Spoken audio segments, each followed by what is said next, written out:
పాడి పంటలు ఛానల్ వీక్షిస్తున్న రైతు సోదరులకు నా నమస్కారములు. నా పేరు ఎం విశాలాక్షి. ప్రధాన శాస్త్రవేత్తగా కీటక శాస్త్ర విభాగం ప్రాంతీయ వ్యవసాయ పరిశోధనా స్థానం అనకాపల్లిలో ఆచార్య ఎన్జీ రంగా అగ్రికల్చర్ యూనివర్సిటీలో పనిచేస్తున్నాను.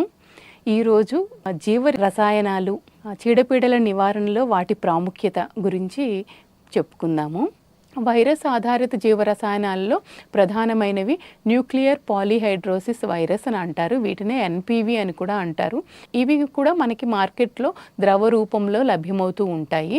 ఈ ముఖ్యంగా చెప్పుకోవాలంటే ఈ వైరస్ ఆధారిత జీవరసాయనాలు సోకడం వలన పురుగులు మనకి ఏ రకంగా చనిపోతాయని మనం ప్రకృతిలో గమనించుకున్నట్లయితే కనుక పురుగులు నల్లగా అయిపోయి తలకిందులుగా మొక్కల పై భాగం నుంచి వేలాడుతూ ఉంటాయి. పురుగు తాలూకా కింద భాగం చూసుకుంటే గులాబీ రంగులో మారిపోతూ ఉంటుంది. ఒక్కొక్కసారి ఆకులను కరుచుకుని నల్లగా అయిపోయి కూడా చనిపోతూ ఉంటాయి.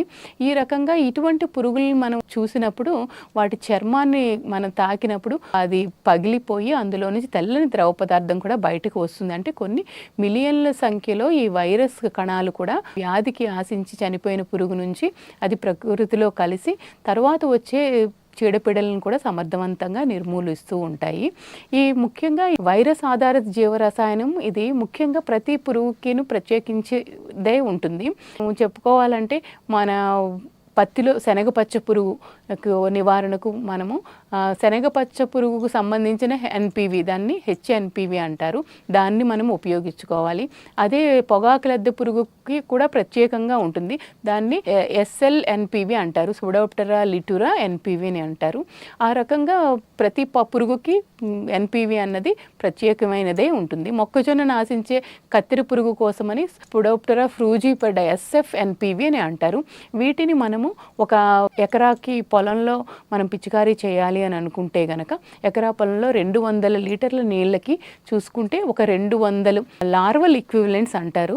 ఆ ఎన్పివి మోతాదుని మనం తీసుకొని మనం 200 లీటర్ల నీటిలో కలుపుకొని ఎకరా పొలంలో మొక్క బాగా తడిచే విధంగా పిచికారీ చేసుకున్నట్లయితే కనుక పంటను ఆశించేటటువంటి ఈ లద్దె పురుగులన్నీ కూడా ఈ వ్యాధికి గురయ్యి మనకి సమర్థవంతంగా కంట్రోల్లోకి వస్తాయి.